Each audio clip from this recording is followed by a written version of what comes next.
ತತ್ವೋಪದೇಶಕರ್ತಾರಂ ನತ್ವಾ ಭಕ್ತಿ ಪುರಸ್ಸರಂ. ಪರಮಗುರು ಸಿದ್ಧಾರೂಢ ಮಹಾಸ್ವಾಮಿಗಳ ದಿವ್ಯ ಚರಣಕ್ಕೆ ಶರಣೆಂದು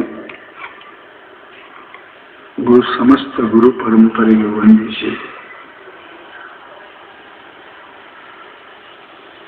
ಶಂಕರಂ ಶಂಕರಾಚಾರ್ಯಂ ಕೇಶವಂ ಬಾದರಾಯಣಂ ಸೂತ್ರಭಾಷಕೃತೌ ವಂದೇ ಭಗವಂತೋ ಪುನಃ ಪುನಃ. ಗೋವಿಂದ ಪಾದರ ಶಿಷ್ಯರಾದ ಗೌಡ ಪಾದರ ಮೊಮ್ಮಗನಾದ ಶಿವಾವತಾರಿ ಶಂಕರಾಚಾರ್ಯರು ಸಮಸ್ತ ಉಪನಿಷತ್ತುಗಳಿಗೆ ಭಾಷ್ಯವನ್ನು ಬರೆದು ಸ್ವಕೀಯ ಅನುಭವವನ್ನು ತಮ್ಮದೇ ಆದ ಮಾತುಗಳಲ್ಲಿ ತಿಳಿಸಲಿಕ್ಕೆ ಪ್ರಯತ್ನ ಮಾಡ್ತಾರೆ. ಸುಮಾರು ಗ್ರಂಥಗಳನ್ನು ಕೂಡ ಬರೆದರು, ಅದನ್ನು ಹೇಳಿದರು. ಮುಮುಕ್ಷುವಿಗೆ ಲಾಭ ಆಗದೇ ಇದ್ದರೆ ಅದು ಊಷರ ಭೂಮಿಯಲ್ಲಿ ಬಿತ್ತಿದ ಬೀಜದಂತೆ ನಿಷ್ಫಲವಾಗುತ್ತದೆ. ಆದ್ದರಿಂದ ಯಾವುದೇ ಧ್ಯೇಯವನ್ನು ಪ್ರಾಪ್ತಿ ಮಾಡಿಕೊಳ್ಳಬೇಕು ಅಂದರೆ ಅದಕ್ಕೆ ಅಧಿಕಾರಿಯ ಅತ್ಯಂತ ಅವಶ್ಯಕತೆ ಅದ. ಧರ್ಮದ ಅಧಿಕಾರಿ ಬೇರೆ, ಜ್ಞಾನದ ಅಧಿಕಾರಿ ಬೇರೆ, ಯೋಗದ ಅಧಿಕಾರಿ ಬೇರೆ, ಭಿನ್ನ ಭಿನ್ನ ಕರ್ಮಗಳಲ್ಲಿ ಭಿನ್ನ ಭಿನ್ನ ಇದೆ. ಇಂಜಿನಿಯರ್ ಆಗಬೇಕು ಅನ್ನೋ ಲಕ್ಷ್ಯ ಇದ್ರೆ ಪೇಶಿಯನ್ ತಗೋಬೇಕು, ಡಾಕ್ಟರ್ ಆಗಬೇಕು ಅಂದ್ರೆ PhD ತಗೋಬೇಕು. ಅನ್ಯಥಾ ಅವನ ಲಕ್ಷ್ಯವನ್ನು ಅವನು ಮುಟ್ಟೋದಿಲ್ಲ. ಅದಕ್ಕಾಗಿ ಭಗವಂತನ ಅವತಾರಿಯಾದ ಭಗವತ್ಪಾದರು ಬ್ರಹ್ಮಾದಿಂದ ಪ್ರತ್ಯೇಕಾತ್ಮ ಸ್ವರೂಪದ ಜ್ಞಾನ ಆಗಬೇಕಾಗಿತ್ತು ಅಂದರೆ ಅವನಿಗೆ ಅಧಿಕಾರಿ ಇರಬೇಕು. ಅಧಿಕಾರಿ ಇಲ್ಲದವನು ಉಪದೇಶ ಮಾಡಿದರೆ ಲಾಭ ಆಗುವುದಿಲ್ಲ. ಮೊದಲೇ ಮಾತು. ಒಮ್ಮೊಮ್ಮೆ ಹಾನಿಯೂ ಕೂಡ ಆಗಬಹುದು. ವಿರುದ್ಧಾರ್ಥವನ್ನು ಮಾಡಿಕೊಂಡು ತಪ್ಪವನ್ನು ಕೂಡ ಮಾಡಬಹುದು ಅಂತ ತಿಳ್ಕೊಂಡು ಸಮಸ್ತ ಗುರುಗಳು ತಮ್ಮ ಅನುಭವವನ್ನು ಪ್ರತಿಪಾದನೆ ಮಾಡುವರು. ಅದನ್ನು ಕೇಳುವ ಹೇಗಿರಬೇಕು? ವಿವೇಕಾದಿ ವೈರಾಗ್ಯ ಸಂಪನ್ನನಾಗಿರಬೇಕು. ಅಂತಹ ವಿವೇಕವನ್ನು ಅಧಿಕಾರಿಯಲ್ಲಿ ತಂದುಕೊಡಲಿಕ್ಕೆ ಅತ್ಯಂತ ಪ್ರಮುಖವಾಗಿರತಕ್ಕಂಥ ಈ ಗ್ರಂಥವನ್ನು ಅವರು ಬರೆದಿದ್ದಾರೆ. ಅದಕ್ಕೆ ಹೆಸರನ್ನಿಟ್ಟು ವಿವೇಕ ಚೂಡಾಮಣಿ. ಅಲಂಕಾರ ಎರಡಿರ್ತಾವೆ. ಗಂಡು ಮಕ್ಕಳು ಮುಂದೆ ಹಾಕೋತಾರ, ಹೆಣ್ಣು ಮಕ್ಕಳು ಹಿಂಗಾಗಿರ್ತಾರೆ. ನೋಡ್ರಿ, ಅವ್ರಿಗೆ ಕಟ್ಟಿರ್ತಾರೆ. ಅದಕ್ಕೆ ಚೂಡಾಮಣಿ ಅಂದ್ರೆ ಅರ್ಥ ಏನು ಅಂತ ಕೇಳಿದ್ರೆ ಅದು ಮುಕುಟಮಣಿ ಅಂತೇಳಿ ನೋಡಿ. ಚೂಡಾಮಣಿ ಅಂದ್ರೆ ನಿಮ್ಮ ಪ್ರಕಾಶ ಇರ್ತಾನೆ ನೋಡಿ, ಹಿಂದೆ ಕಿರೀಟಕ್ಕೆ ಚೂಡಾಮಣಿ. ಅಥವಾ ಶಿರಸ್ಸಿನಲ್ಲಿ ಧಾರಣೆ ಮಾಡತಕ್ಕಂಥದ್ದಕ್ಕೆ ನಾವು ಚೂಡಾಮಣಿ ಅಂತೇಳಿ ಎಲ್ಲೇ ಮಾಡ್ತೀನಿ ಅನ್ನೋದು ಆರೋಪ. ಅಂದ್ರೆ ಅರ್ಥೇನು ಶಿರೋಧಾರ್ಯ. ಅರ್ಥೇನು ಶಿರೋಧಾರ್ಯ. ಉತ್ತಮವಾದ ವಸ್ತುವನ್ನೇ ಬೇಕಾದ ವಸ್ತುವನ್ನು ಹೊತ್ತುಕೊಂಡು ತಿರುಗಾಡ್ತೇವೆ. ಅದಕ್ಕೆ ಹಳ್ಳಿಗಂತ ಎಷ್ಟು ಮಾಡ್ತೇವಪ್ಪ, ಮದುಕರು ಮಕ್ಕಳು ಹೊತ್ತುಕೊಂಡು ತಿರುಗಾಡಿದ್ರು ಹೊತ್ತುಕೊಂಡು ತಿರುಗಾಡ್ತಿರ್ತಾವೆ. ಹಾಗೆ ಯಾವ ರೀತಿಯನ್ನು ಪದ್ಧತಿನ ವಿಷಯವನ್ನು ಅದು ತನ್ನ ತಲೆಯಲ್ಲಿ ಇಟ್ಕೋಬೇಕು ಅಂದ್ರೆ ವಿವೇಕ ಚೂಡಾಮಣಿ. ಅದು ಮನುಷ್ಯನಿಗೆ ಅವನಿಗೆ ಕೀರ್ತಿಯನ್ನು ಲಾಭವನ್ನು ಎರಡೂ ಕೊಡ್ತಾರೆ ಅಂತ ತಿಳ್ಕೊಂಡು ಅದಕ್ಕೆ ಈ ಗ್ರಂಥಕ್ಕೆ ಚೂಡಾಮಣಿ ಅಂತ ಹೇಳ್ತಾರೆ. ಏನು ವಿವೇಕ ಚೂಡಾಮಣಿ? ವಿವೇಕ ಅಂದ್ರೆ ಏನು? ವಿಚಿತ್ರ ಭಾವೇ ಆಚುರ, ಭಿನ್ನ ಭಿನ್ನ ಮಾಡೋದಕ್ಕೆ ವಿವೇಕ ಅಂತ. ಸುಖ ಯಾವುದು, ದುಃಖ ಯಾವುದು, ಒಳ್ಳೆಯ ಯಾವುದು, ಕೆಟ್ಟದ ಯಾವುದು, ನಿತ್ಯ ಯಾವುದು, ಅನಿತ್ಯ ಯಾವುದು, ಸುಖ ಯಾವುದು, ದುಃಖ ಯಾವುದು, ಮಾನ ಯಾವುದು, ಏನು ದ್ವಂದ್ವ ಅದಾವಲ್ಲಿ, ದ್ವಂದ್ವ ಅಂತ ಅದಾವಲ್ಲ, ಅವುಗಳಲ್ಲಿ ಆರಿಸೋದು, ಅವೆರಡರಲ್ಲಿ ಹಿತವಾಗುವುದು ಅಂತ ನಿರ್ಣಯ ಮಾಡುವುದಕ್ಕೆ ಏನಂತಾರೆ? ಆ ಬುದ್ಧಿ ವಿವೇಕ ಅಂತ. ಅದರಲ್ಲಿ ಇದು ಚೂಡಾಮಣಿ ಶ್ರೇಷ್ಠ. ಈ ಗ್ರಂಥ ಹೆಂಗದ?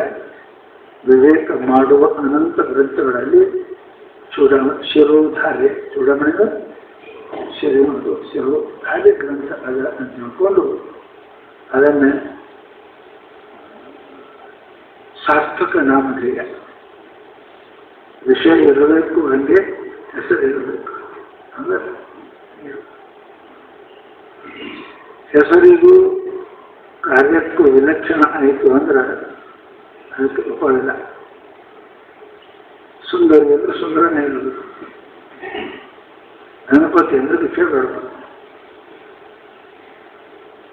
ಶೂರ ಅನುಕೂಲಿ ಇಡೀ ಗಂಜಿ ನೋಡಬಾರ್ದು, ಶೂರ ಅಂದ್ರೆ ಎಲ್ಲ ಗೊತ್ತಾಗ. ಹಾಗೆ ಏನಪ್ಪ ಅಂತ ಕೇಳಿದ್ರೆ ಮನುಷ್ಯ ಸಾರ್ಥಕ ನಾಮಧೇಯ. ಹೆಸರಿನಂತೆ ಅವ ಇದ್ದ, ವರ್ತನೆ ಮಾಡ್ತಿದ್ದ ಅಂದ್ರೆ ಅವನೇ ಸಾರ್ಥಕ. ಹಾಗೆ ಈ ಗ್ರಂಥಕ್ಕೆ ಹೆಸರಿದ್ದಲ್ಲ ಸಾರ್ಥಕ. ಇದರಿಂದ ವಿವೇಕ ಮನುಷ್ಯನಿಗೆ ಉತ್ಪನ್ನ ಆಗ್ತದೆ. ವಿವೇಕ ಅಂದ್ರೇನು? ನಿರ್ಣಯ ಮಾಡತಕ್ಕಂಥ ಶಕ್ತಿ ಅವನಿಗೆ ಬರ್ತದೆ. ಸತ್ಯ ಅಸತ್ಯಗಳ, ನಿತ್ಯ ಅನಿತ್ಯಗಳ, ಆತ್ಮ ಅನಾತ್ಮದ ದೇವಗಳ ಸತ್ಯ ಅಸತ್ಯ, ನಿತ್ಯ ಅನಿತ್ಯ, ಆತ್ಮ ಅನಾತ್ಮ ಇವುಗಳ ಶಕ್ತಿ ಬರ್ತದೆ ಈ ಗ್ರಂಥದಲ್ಲಿ. ಆ ವಿವೇಕದಿಂದ ಆತ ಭವಸಾಗರವನ್ನು ದಾಟಲಿಕ್ಕೆ ಬರ್ತಾರೆ ಅಂತ ತಿಳ್ಕೊಂಡು ಈ ಹೆಸರು ಏನಿತ್ತು ಅಂದ್ರೆ ವಿವೇಕ ಚೂಡಾಮಣಿ ಅಂತಿತ್ತು. ಅದ್ರಾಗ ಮೊಟ್ಟ ಮೊದಲ ನಮ್ಮ ಯಾವುದೇ ಕಾರ್ಯಕ್ರಮ ಆಗಲಿ ಭಾರತೀಯ ಅಲ್ಲಿ ಮಂಗಲಮಾಚರಣೆ,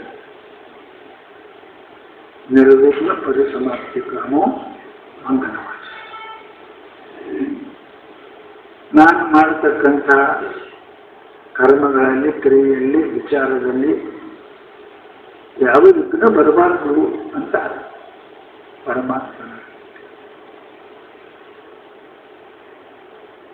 ಸ್ವಾಮಿ ಅಂತ. ಹಿರಿಯರು ಏನು ಹೇಳ್ತಾರೆ? ಹೋಗ್ಬೇಡ, ಏನು ಹೋಗ್ಬೇಕು, ಕೇಳಿ ಹೋಗ್ಬೇಕು ಅಂತ. ತಪ್ಪಾದ್ರೂ ಕ್ಷಮ ಮಾಡ್ತಾರೆ. ನೀವು ಹೇಳಿಲ್ಲ, ನೀವು ಚಲೋ ಕೆಲಸ ಮಾಡಿದ್ರು ಕೂಡ ನೀವು ಕಿಮ್ಮತ್ ಸಿಗಂಗಿಲ್ಲ. ಯಾಕೆ ಹೇಳದಿರ್ತಾರೆ, ಹಿರಿಯರಿಗೆ ಹೇಳಬೇಕು, ಖುಷಿ ಪಡ್ತಾನೆ. ನಿಮ್ಮ ದುಃಖಿ ಆಗ್ತದೆ, ಸುಖದ ಸುಖಿ ಆಗ್ತಾನೆ.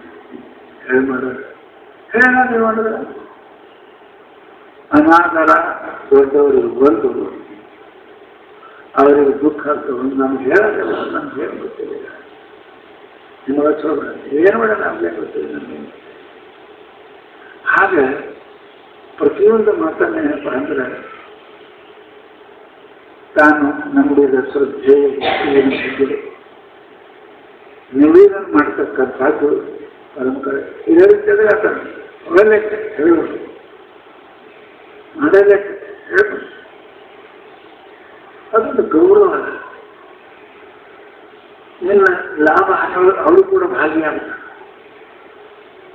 ಹೇಳಿದ್ರೆ ಮಾಡಿದ ನಾವೇ ಮಾಡಿದ್ರೆ ನಮ್ಗೆ ಗೊತ್ತಿಲ್ಲದೆ. ಹಾಗೆ ಪ್ರತಿಯೊಂದು ಕಾರ್ಯ ಮನುಷ್ಯನು ಭಗವದರ್ಪಣೆ ಮಾಡೋದು, ಕೇಳೋದು, ನೋಡೋದು, ಆಡೋದು, ಮಾಡೋದು ಎಲ್ಲ ಮಾಡಬೇಕು. ಆಗ ಇಲ್ಲಿ ಮಂಗಲವನ್ನು ಮಾಡ್ತಾರೆ. ಎಲ್ಲ ಕಡೆ ಮಂಗಲ ದೇವರಿಗೆ ಮಾಡ್ತಾರೆ ಅಂತ ನಾವು ಕೇಳಿದ್ದೀವಿ. ಅದಲ್ಲ ಕೃಷ್ಣವರು ನಾರಾಯಣನು, ಶೈವರು ಶಿವನು, ಗಣಪತರು ಗಣಪತಿ, ದೇವರು ದೇವ ಉಪಾಸಕರು ದೇವಿ. ಇದು ಮಹಾರಾಜ ಮಂಗಲಾಚರಣ ದೇವರಿಗೂ ಮಾಡ್ತಾರೆ. ಈ ಹುಟ್ಟು ಸಾವಿರ ಮಂಗಲಕರ ಮಾಡ್ತಾರೆ. ಪರಮಾತ್ಮ ದೇವಿ ದೇವತಾ ಅವರು ಮಂಗಲ ಮಾಡ್ತಾರೆ. ನೀವು ಗುರುಗಳು ಮಾಡಕತ್ತೀರಲ್ಲ, ಗೋವಿಂದೊಂದು ಮಾಡಕತ್ತೀರಲ್ಲ ಮುಂದೆ ಹೇಳ್ತಾರೆ. ಅದಕ್ಕೆ ಮಂಗಲ ಗುರು ಪರಮಾತ್ಮ ಪರೇಶ್ವರ, ಗುರು ಬ್ರಹ್ಮ ಗುರು ವಿಷ್ಣು. ಶಿವನು ಮಾಡಿದ್ರೆ ವಿಷ್ಣು ಶಿಷ್ಣ, ವಿಷ್ಣು ಮಾಡಿದ್ರೆ ಬ್ರಹ್ಮ ಶಿಷ್ಟ.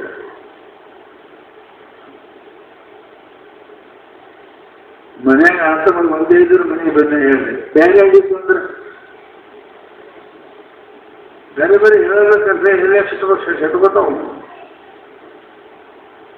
ಹಂಗ ಆ ದೇವತೆ ಮಾಡ್ತಾನ ಪಾಲನೆ ಮಾಡಿದ್ರೆ ಗಂಧ ಬೇರೆ ಇದು ಒಂದೇ ಹೇಳಬೇಕ. ಅದಕ್ಕೆ ಎಲ್ಲರಿಗೆ ಅದಕ್ಕೆ ಅವರು ಶಂಕರಾಚಾರ್ಯ ಅಂದರು ಎಲ್ಲರಿಗೂ ಒಂದೇ ಮಾಡ್ತಾರಪ್ಪ. ಆನೆ ಹೆಜ್ಜೆಗೆ ಎಲ್ಲ ಹೆಜ್ಜೆ ಅದಾವಿಲ್ಲ. ಹಂಗ ಗುರುವಿನಲ್ಲಿ ಎಲ್ಲ ದೇವತೆಗಳಾದಾರ. ಗುರು ಬ್ರಹ್ಮ, ಗುರು ವಿಷ್ಣು, ಗುರು ದೇವ ಮಹೇಶ್ವರ. ಅದಕ್ಕೆ ನಾನು ಗುರುವಿನ ಮಾಡಿದ್ರೆ ಎಲ್ಲ ದೇವರು ಮಾಡ್ದಂಗೆ, ಎಲ್ಲರಿಗೂ ಮಾಡ್ದಂಗೆ ಅಂತೇಳಿ ಸದ್ಗುರು ದೇವರ ಮಂಗಲವನ್ನು ಮಾಡ.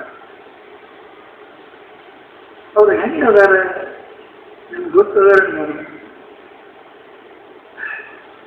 ಗೊತ್ತಿದ್ರೆ ನೀವು ದೊಡ್ಡವರು ಸಣ್ಣವರು ಗೊತ್ತಿದ್ರೆ ಅನ್ನ ಕೊಡ್ತೀರಿ, ಗೊತ್ತಿದ್ರೆ ಅಂತಾರೆ. ಗೊತ್ತಿರದಾರೆ ನಿಮ್ಮ ಗುರು ಯಾರು?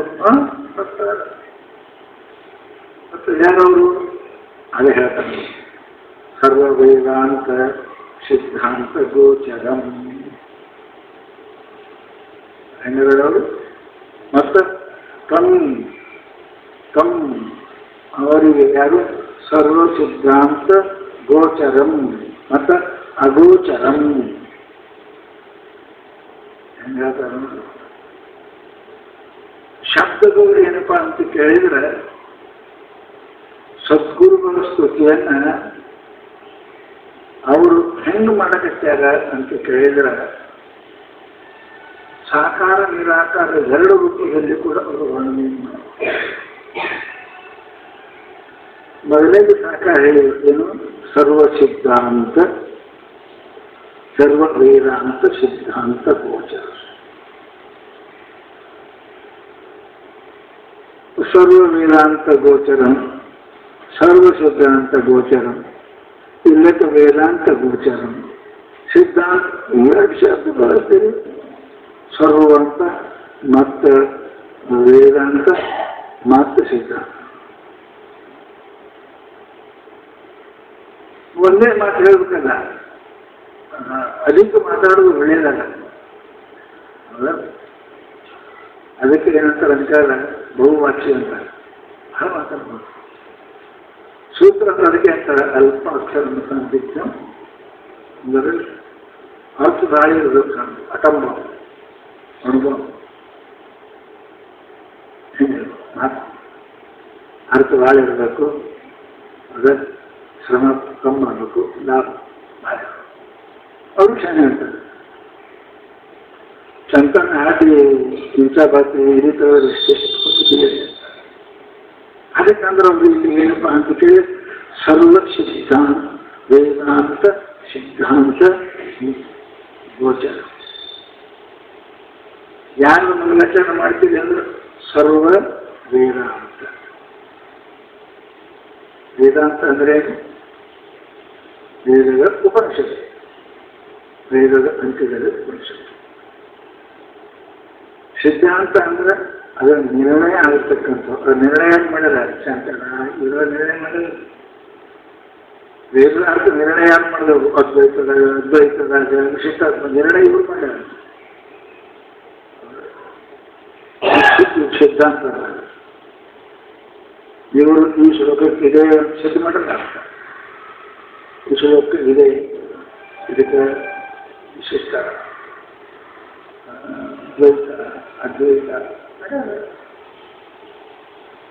ಅನಂತ ಶಾಸ್ತ್ರ ಅಂತ ಹೇಳ್ಯಾರ. ಶಾಸ್ತ್ರ ಅದಕ್ಕೆ ಯಾವುದೇ ಶಾಸ್ತ್ರ ಇರಲಿ ಎಲ್ಲರ ಹೊರತು ಅರ್ಥಿಗೆ ಹೇಳ್ಯಾರಲ್ಲ. ಅಲ್ಲ, ದ್ವೈತ ಸುಖಕ್ಕೆ ಹೇಳ್ಯಾನ, ಅದ್ವೈತ ಸುಖಕ್ಕೆ ಹೇಳ್ತಾನೆ, ವಿಷ್ಣುನ ಪರಮಾತ್ಮರಾಗಿ ಹೇಳ್ತಾನೆ. ಅದಕ್ಕೆ ಸರ್ವ ವೇದಾಂತ ಸಭಾ ಉಪನಿಷತ್ತುಗಳು ಮತ್ತು ಆಚಾರ್ಯರು. ಇವೇನಪ್ಪ? ಗೋಚರ. ಇವುಗಳಿಂದ ವೇದ್ಯವಾಗುವ, ತಿಳಿಯಲಿಕ್ಕೆ ಬರುವ ನೆನಪ ಅಂತ ಕೇಳಿದ್ರೆ ಅದರ ಬಗ್ಗೆ ನಮಸ್ಕಾರ ಮಾಡಿ. ಅದು ಯಾವುದು? ಪರಮಾತ್ಮ. ಮತ್ತೆ ತಮ್ಮ ಅಗೋಚರ, ಯಾವ ವಿದ್ಯೆ ಆಗುವುದಿಲ್ಲವೋ ಗೊತ್ತಿಲ್ಲವೋ ಅದ್ರ ಬಗ್ಗೆ ಮಂಗಳಾಗ್ತದೆ. ವಿರುದ್ಧ ಶಬ್ದಗಳು ಗೋಚರ ಅಗೋಚರ ಹೀಗಾಗಿ ಮಾಡ್ತೀವಿ. ಅಲ್ಲಪ್ಪ, ಒಂದೇ ವಸ್ತು ಗೊತ್ತು ಕದಬೇಕು. ಲಕ್ಷಣಾವೃತ್ತಿಯಿಂದ ಗೋಚರ, ಶಕ್ತಿವೃತ್ತಿಯಿಂದ ಅಗೋಚರ. ತಮ್ಮ ಹೆಂಗಗಳು ಗೋಚರದಲ್ಲಿ ತಮ್ ಗೋಚರಂ ಸರ್ವ ವೇದಾಂತ ಗೋಚರಂ, ವೇದಾಂತ ಸಿದ್ಧಾಂತ ಗೋಚರಂ. ಅದಕ್ಕೆ ಲಕ್ಷಣ ಗೋಚರ, ಕಂದಾಯ ಕೋಶ, ಲಕ್ಷಣಾವೃತ್ತಿ ಕನ್ನಡದಲ್ಲಿ ಇದಕ್ಕೆ ಬರಂಗಿಲ್ಲ. ಶಕ್ತಿ ವೃತ್ತಿ ಅದು ಲಕ್ಷಣಾವೃತ್ತಿ ಇದ್ದಂಗೆ. ಕಂದಾಯ ಕೋಶ ಲಕ್ಷಣಾವೃತ್ತಿಯಿಂದ ಈ ವಾಕ್ಯವನ್ನು ಅರ್ಥ ಮಾಡಲಿಕ್ಕೆ ಬರ್ತದೆ. ಕನ್ನಡದಲ್ಲಿ ಹಾಗ ಪರಮಾತ್ಮ ಸರ್ವ ವೇದಾಂತ ಸಿದ್ಧಾಂತ ಗೋಚರಂ ಅಂದ್ರೆ ಶಬ್ದಕ್ಕಲ್ಲ. ಯಾಕೆ ಶಬ್ದಕ್ಕೆ ಗೋಚರ ಹೇಳ ಅಶಬ್ದ ಮಸ್ಪರ್ಶ ರೂಪ ಆತ್ಮ ಶಬ್ದ ಸ್ಪರ್ಶ ಅದು ಗೊತ್ತಾಗೋದಿಲ್ಲ ಅಂತ ಹೇಳಬೇಕು. ಮತ್ತೆ ಹೆಂಗೆ ಶಬ್ದದಿಂದ ಹೇಳಕತ್ತೀರ ನೀವು? ಬೇರೆ ಹೇಳಕತ್ತೀರಿ, ಇನ್ನು ಮೌನ ವ್ಯಾಖ್ಯಾನ ಮಾಡಕತ್ತೀರಿ, ಹೇಳಕತ್ತೀರಿ, ಶಬ್ದಕ್ಕೆ ಹೇಳಕತ್ತೀರಿ, ಸ್ವಲ್ಪ ಶಬ್ದ ಮತ್ತು ಬಹಳ ಶಬ್ದ ಹೇಳಕತ್ತೀರಿ, ಒಂದೇ ಮಾಡಿ ಕತ್ತಾಗ ಹೇಳ್ತೀರಿ. ನೀವು ಗೋಚರಂ ಅಂತೀರಲ್ಲ,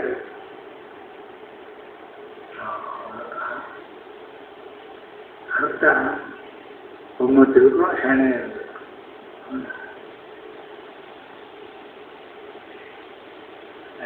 ಇನ್ನೇನು ಯಾಕೆ ಹೇಳ್ತೀರಿ? ಊರು ಬಂತಿಲ್ಲ, ಊರು ಬರ್ತದೆ ಯಾಕೆ ಬಂತು? ಇಲ್ಲೇ ಊರು ಬಂತ ನಡಿ.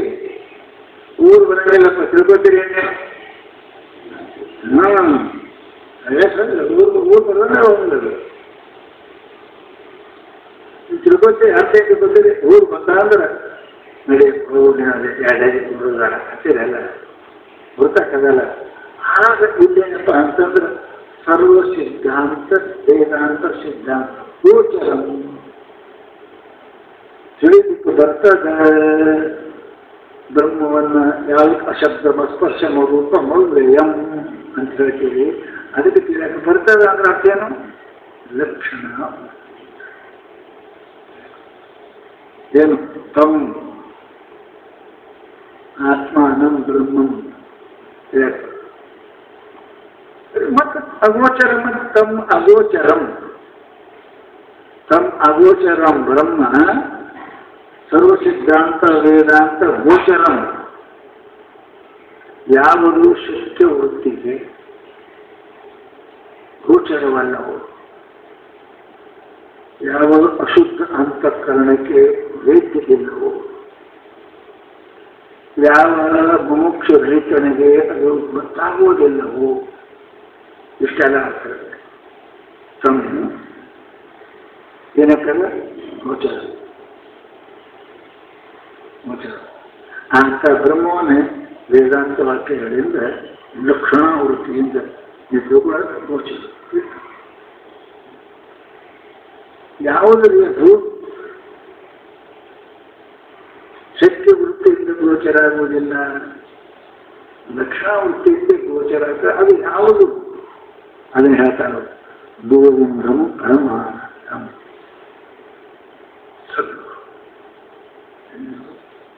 ಹೇಳ್ತಾರೆ ಗುರು ಬ್ರಹ್ಮ, ಗುರು ಸಾಕ್ಷಾತ್. ಯಾವುದು ಶಕ್ತಿ ವೃತ್ತಿಗೆ ಗೋಚರವಲ್ಲವೋ, ಲಕ್ಷಣಕ್ಕೆ ಗೋಚರವಾಗಿರುತ್ತದೆಯೋ ಅದು ಬ್ರಹ್ಮ. ಅದು ಹೆಂಗದ? ಪರಮಾನಂದಂ. ಪರಮಾನಂದ ಮತ್ತೆ ಹಂಗದ ಗೋವಿಂದನ. ಗೋವಿಂದ ಭಾರತದ ಹೇಳ್ತೇನೆ. ಇಲ್ಲಿ ಗೋವಿಂದ ಆದ್ರೇನು? ಅವರು ಗುರುಗಳು, ಗೌಡಪಾದಾಚಾರ್ಯ ಶಿಷ್ಯರು, ಶಂಕರಾಚಾರ್ಯರು ಉಪದೇಶ ಮಾಡಿರ್ತಕ್ಕಂಥ ಯಾರು? ಸದ್ಗುರು. ಗೋವಿಂದಂ ಸದ್ಗುರು. ಏನು? ಅಹಂ ಪ್ರಣತೋಸ್ಮಿ, ನಾನು ಪುನಃ ಪ್ರಣತೋಸ್ಮಿ ಅಂದರೆ ಪುನಃ ಪುಣ್ಯನ ನಮಸ್ಕಾರ ಮಾಡಿ.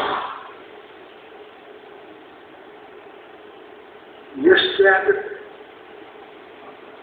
ಸಾಗರದಾಗ ಎಷ್ಟು ಯಾಕೆ ಕಲ್ಲು ಗಟ್ಟಿರಲಿಲ್ಲ, ದಿನ ಕೊಡ ಕುಂತು ರಸ್ಸಿ ಆವತ್ತ ಜಾವತ್ತ ಸಿಲಪರ ಪಡತ ಹಂಗ ನತೋಸ್ಮಿ ಇಲ್ಲ, ಪ್ರಣತೋಸ್ಮಿ. ಒಮ್ಮೆ ಮಾಡಿದ ಯಾರು ಕೇಳ ಮತ್ತ ಮಾಡ ಮತ್ತ ಪರಿಪ್ರಶ್ನೆನ. ಯಾಕೆಂದ್ರೆ ಒಮ್ಮೆ ಪ್ರಶ್ನೆ ಮಾಡಿದ್ರೆ ಪರಿ ಪರಿ ಪರಿ ಪರಿ ಪರಿ ಹೇಳಿಲ್ಲ ಅಂದ್ರೆ ಮತ್ತ ಕೇಳು ಇಲ್ಲ ಕೇಳೋದು ನನಗೆ ಗೊತ್ತೇ ಇಲ್ಲ, ಕೇಳ್ಕೊಂಡು ನನಗೆ ಗೊತ್ತಿಲ್ಲ, ಅಷ್ಟು ಮೂಡಿದ್ದೀನಿ. ಏನು ಮಾಡ್ತಾರೆ? ಪ್ರಣತೋಸ್ಮಿ. ನಮಸ್ಕಾರ. ಹಳಿವಾಡಿ ನಮಸ್ಕಾರ. ಹಿಂದಿನ ತಿಳಿಯೋದು ಯಾರೋ ತಮ್ಮ ಯಾಕೋ ಇರುತ್ತೆ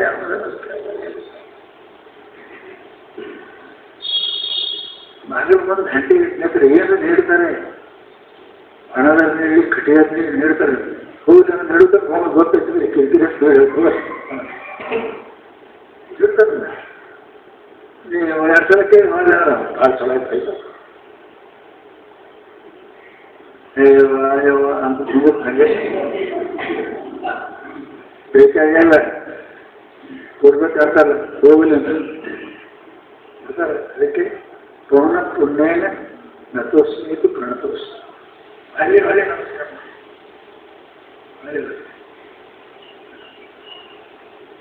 ಕೇಳ್ತಾರೆ. ಇವತ್ತಿನ ನಾಳೆ ಅಮ್ಮನ ಕೇಳ್ತಾರೆ. ಅದಕ್ಕಂತಾರೆ ಅವರು ಹಿಂಗೆ ಇಂತಹ ಗೋವಿಂದನಿಗೆ, ಸದ್ಗುರು ಗೋವಿಂದನಿಗೆ ನಾನು ನಮಸ್ಕಾರ ಮಾಡುತ್ತೇನೆ. ಇದು ಬಹಳ ದೊಡ್ಡ ಅವರ ಮಹಾತ್ಮರು ಬರ್ತಾರೆ, ಮುಗಿಲಾರ ಕಟ್ಟಿ ಬರ್ತಾರೆ.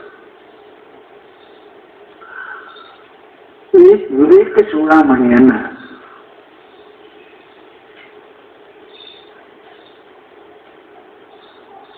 ಯಾಕೆ ಹೇಳ್ಯಾರ ಅಂತ ಕೇಳಿದ್ರೆ, ಇವನಿಗೆ ಆತ್ಮಜ್ಞಾನ ಬ್ರಹ್ಮಜ್ಞಾನ ಆಗಲಿ ಅಂತ ವಿವೇಕ ಹೇಳ್ಯಾರ. ವಿವೇಕ ಅಂದ್ರೆ ಏನು ಅಂತ ಕೇಳಿದ್ರೆ, ಅಸತ್ಯವನ್ನು ಬೇರ್ಪಡೆ ಸತ್ಯವನ್ನು. ಅದಕ್ಕೆ 3 ವಿವೇಕಗಳು: ಸತ್ಯಾಸತ್ಯ ವಿವೇಕ, ನಿತ್ಯಾನಿತ್ಯ ವಿವೇಕ, ಆತ್ಮ ವಿವೇಕ. ಯಾವ ಮನುಷ್ಯ ಸತ್ಯ ಅಸತ್ಯದ ವಿವೇಕವನ್ನು ಮಾಡುವುದಿಲ್ಲವೋ ಆತನಿಗೆ ಅಸತ್ಯವಾದದ್ದನ್ನು ಬೆಳಲಿಕ್ಕೆ ಆಗುವುದಿಲ್ಲ. ಯಾವನಿಗೆ ಸ್ಪರ್ಧಿಯಾಗಿದೆ ನಗರಾಗಿದೆ ಹಳಸೋದು ಚಲೋ ಗೊತ್ತಿಲ್ಲ ಅವನಿಗೆ, ಅವನಿಗೆ ಜ್ಞಾನೇ ಆಗೋದಿಲ್ಲ, ಸ್ಪರ್ಧಿ ಆಗಿದೆ ಗೊತ್ತಾಗಿಲ್ಲ, ಮಾಡಕ್ಕೆ ಬರಂಗಿಲ್ಲ. ಹಾಗೆ ಯಾವ ಮನುಷ್ಯನಿಗೆ ಅತ್ಯಂತ ಆಸಕ್ತಿ ಪ್ರಪಂಚದಲ್ಲಿ ಅದಾನ ತಿಳಿಯದಲ್ಲಿ ಅವನಿಗೆ ವಿವೇಕ ಮಾಡತಕ್ಕಂಥ ಮೋಹಿನಿ ಪುರುಷರಿಗೆ ಬರುವುದು. ಅದಕ್ಕೆ ಮೊಟ್ಟ ಮೊದಲ ಸಾಧನ ಏನಪ್ಪ ಅಂದ್ರೆ ಸತ್ಯ ಅಸತ್ಯದ ವಿವೇಕ ಮಾಡೋದು. ಸತ್ಯತ್ವವನ್ನು ಭೂತವರ್ಮಾನಕ್ಕಾಗಿ ಸತ್ಯ ಮೊದಲಿಗೆ ಅನಿತ್ಯ ಅಸತ್ಯ, ಆಮೇಲೆ ನಿತ್ಯ ಅನಿತ್ಯದ ವಿವೇಕ ಮಾಡೋದು, ಅಭಾವತ ದೃಶ್ಯದ ವಿವೇಕ ಮಾಡೋದು. ಇವೆರಡೂ ಮಾಡದವನಿಗೆ ಖರೆ ವಿವೇಕ ಅಂದ್ರೆ ಆತ್ಮಾನಾತ್ಮ ವಿವೇಕ.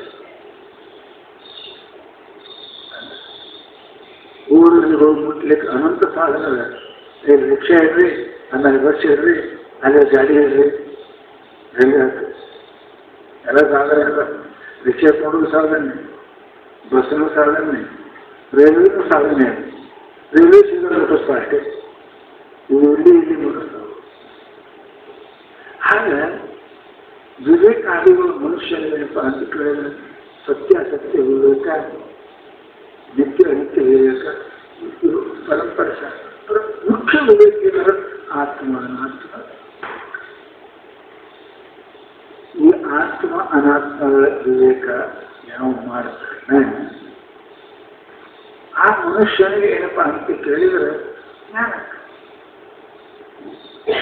ಸತ್ಯ ಅಸತ್ಯ ವಿಷಯ ಜಿಗುಪ್ಸೆ ಹಾಕಲ್ಲ, ನಿತ್ಯ ನಿತ್ಯ ವಸ್ತುವಿನ ವೈರಾಗ್ಯ ಹಾಕಲ್ಲ, ಅವ್ರ ವೈರಾಗ್ಯ ಹಾಕಲ್ಲ. ಆಮೇಲೆ ಜ್ಞಾನ ಆಗುವುದಿಲ್ಲ. ಜ್ಞಾನ ಆತ್ಮ ಅನಾತ್ಮ ವಿವೇಕ. ಅದಕ್ಕೆ ವಿವೇಕ ವೈರಾಗ್ಯಕ್ಕಿಂತಲೂ ಮುಖ್ಯ ವಿವೇಕ ಆತ್ಮ ಅನಾತ್ಮ ವಿವೇಕವೇ ವಿವೇಕ ಅಂತ ಶಾಸ್ತ್ರದಲ್ಲಿ ಕರೆದಾರೆ. ಅದಕ್ಕೆ ಆ ವಿವೇಕ ಮನುಷ್ಯ ಅಂತ ಮಾಡಬೇಕು. ನಿತ್ಯ ಆತ್ಮ ಸ್ವರೂಪಂ ಹಿ ದೃಶ್ಯಂ ತದ್ವಿಪರೀತಗಂ ಏವಂ ನಿಶ್ಚಯ ಸಮ್ಯಕ್ ವಿವೇಕೋ ವಸ್ತುನಃ ಸವೈ. ಅಪರೋಕ್ಷಾನುಭೂತಿಯಾಗಿ ಹೇಳ್ತಾರೆ. ವಿವೇಕ ಅಂತ ಹೇಳ್ತಾರೆ ಅಂದರೆ ನಿತ್ಯ ಆತ್ಮ ಸ್ವರೂಪ, ಆತ್ಮ ನಿತ್ಯ ಅದಾನೆ. ನಿತ್ಯ ಅದಾನಲ್ಲಿ ಅಭಾವ ಚತುಷ್ಟಯಗಳ ವಿಲಕ್ಷಣ ಆಗಿದ್ದಾನೆ. ದೃಶ್ಯಂ ತದ್ ವಿಪರೀತ ಗಂ. ದೃಶ್ಯ ತದ್ ವಿಪರೀತ, ವಿಪರೀತವೇನು ಅವು ನಿತ್ಯ ಅಭಾವ ಚತುಷ್ಟಯ ಕೂಡ್ಕೊಂಡರು. ರಾಗಭಾವ, ಪ್ರಧ್ವಂಸ ಭಾವ, ಅನ್ಯೋನ್ಯ ಭಾವ, ಅದನ್ನು ಕೂಡಿಕೊಂಡದ ಪ್ರಪಂಚ. ಆತ್ಮ ಹೆಂಗದ ಅಭಾವ ಚತುಷ್ಟಯ ವಿಲಕ್ಷಣ. ಹೀಗೆ ವಿಚಾರ ಮಾಡುತ್ತಿರ್ಬೇಕಂತಾರೆ. ಇವು ನಿಶ್ಚಯ ಸಮ್ಯಕ್ ವಿವೇಕೋ ವಸ್ತುನಃ ಸವೈ. ಪ್ರಪಂಚ ವಿವೇಕ ಅಂದ್ರೆ ಹಿಂಗೆ ಮಾಡಬೇಕು.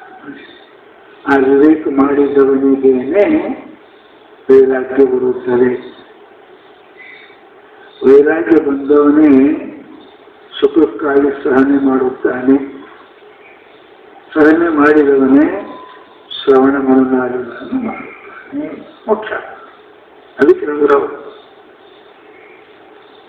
ಆ ವಿಚಾರದ ಬಗ್ಗೆ ಹೇಳಿದ ಓಂ ಪ್ರಥಮಿದಂ ಜಾತಂ ಓವಾಶ್ಯ ಕರ್ತ ವಿದ್ಯತೆ ಉಪಾದಾನ ಮುಖ್ಯಮಸ್ತಿ ಹೇಳ್ತಾರೆ. ನಾ ಯಾರು, ಹ್ಯಾಂಗಾಯ್ತು, ಯಾರಿಂದಾಯ್ತು, ಯಾಕಾಯ್ತು, ವಿಚಾರ ಯಾವುದೇ ವಸ್ತುದ ವಿಶ್ಲೇಷಣೆ ಮಾಡ್ಬೇಕಂತಾರ. ಮತ್ತು ಮನುಷ್ಯನ ವಿವೇಕನು ನಾಹಂ ಭೂತಗಣೋ ದೇಹೋ ನಾಹಂ ಚ ತಕ್ಷಗಣ ತಥಾ ಏತದ್ ವಿಲಕ್ಷಣ ಕಶ್ಚಿತ್ ವಿಚಾರ ಕೋಯಮೇ ಪುರುಷ. ಅಪರೋಕ್ಷಾನುಭೂತಿ ಹೇಳ್ತಾರೆ. ವಿಚಾರ ಅಂದ್ರೇನು? ನಾನು ಈ ದೇಹ ಅಲ್ಲ, ನಾನು ಭೂತಗಣ ಅಲ್ಲ. ಎಲ್ಲ ಪಂಚಭೂತದಿಂದ ಅಲ್ಲ ನಾನು. ಅದಕ್ಕೆ ನಾನು ಇದಕ್ಕೆ ವಿಲಕ್ಷಣ ಇದ್ದೀನಿ ಅನ್ನೋದು ವಿವೇಕಾನಂದ. ಇಂತಹ ವ್ಯಕ್ತಿ ಏನಪ್ಪ ಅಂತ ಕೇಳಿದ್ರೆ ಅವ ಏನ್ ಮಾಡ್ತಾನೆ ಅಂದ್ರೆ ಗೋವಿಂದನ್ ಗುರುವಾದ ಗೋವಿಂದನಿಗೆ ಪ್ರಣಾಮ ವಿವೇಕ ಇಂಥವ ಅವರ ಗುರುವಾದ ಗೋವಿಂದನಿಗೆ. ಇಲ್ಲಿ ಗೋವಿಂದ ಅಂದ್ರೆ ಪರಮಾತ್ಮ ಅಲ್ಲ, ಗುರು ಬ್ರಹ್ಮ. ಗೋವಿಂದಕ್ಕೆ ಒಂದು ಗ್ರಂಥವಾಗಿ ಇಷ್ಟು ದೊಡ್ಡ ಅರ್ಥ ಬರೆದಾರೆ ಏನಪ್ಪ ಅಂತ ಕೇಳಿದ್ರೆ ಗೋವಿ ವೇದಾಂತ ವಾಕ್ಯ ವಿದ್ಯತೆ ಲಭ್ಯತೆ ಇದು ಗೋವಿಂದ. ಗೋವಿ ಅಂದ್ರೆ ವೇದಾಂತ ವಾಕ್ಯ, ಗೋವಿಂದ್ರ ವೇದಾಂತ ವಾಕ್ಯ ಉಪನಿಷತ್ ವಾಕ್ಯ. ಹಂಗಂತೇಳಿ ಏನ್ ಹೇಳ ಭಗವದ್ಗೀತಾ ಸರ್ವೋಪನಿಷದೋ ಗಾವೋ ಬುದ್ಧ ಗೋಪಾಲನಂದ ಪಾರ್ಥೋ ಸುಧೀರ್ಭೋಕ್ತ ದುಗ್ಧಂ ಗೀತಾಮೃತಂ ಮಾತ. ಉಪನಿಷತ್ಗೆ ಏನಂದ್ರೆ ಅದೇ ಹೇಳ್ತಾರೆ ಗೋವಿ ವೇದಾಂತ ವಾಕ್ಯ ವಿದ್ಯತೆ ಲಭ್ಯತೆ ಇದು ಗೋವಿಂದ. ವಿದ್ಯತೆ ವೇದ್ಯತೆ ಸೂತ್ರ. ಗೋ ಅಂದ್ರೆ ವಾಕ್ಯ, ವಾಣಿ ಅಂದ್ರೆ ವಾಣಿ, ವಾಣಿಯಿಂದಲೇ ಪರಮಾತ್ಮ ಸಿಗ್ತಾನೆ. ಯಾದರಿಂದ ಪರಮಾತ್ಮ ಸಿಗ್ತಾನೆ ಅದು ಗೋವಿಂದ. ಗೋವಿ ವಿದ್ಯತೆ ವಿದ್ಯತೆ ಗೋವಿಂದ. ವಾಣಿಯೂ ಗೋವಿಂದ ಅಂತ ಅದಕ್ಕೆ ವಾಣಿ. ಎರಡನೇ ಅರ್ಥ ಗಾಮ್ ವೇದ ಲಕ್ಷಣ ವಾಣಿ ವಿಂದತಿ ಗೋವಿಂದ. ಗಾಮ್ ಉಪನಿಷತ್ತು ಅವು ಆಕಾಳ ಅದನ್ನು ಯಾರು ಹಿಂಡ್ತಾರ ಗೋವಿಂದ. ಪಾರ್ಥೋ ಸುಧೀರ್ಭೋಕ್ತ ದುಗ್ಧಂ ಗೀತಾಮೃತಂ ಮಹ ನೋಡಿ. ಗಾಮ್ ವೇದ ಲಕ್ಷಣ ವಾಣಿ ಲಿಂಗಚೇತಿ ಗೋವಿಂದ. ಅವನ್ನ ಅನ್ಕೋತ ಮಣಿ ಗೋವಿಂದ. ಯಾವ ವಾಣಿಯಿಂದನೇ ಪರಮಾತ್ಮ ಸಿಗ್ತಾನೆ.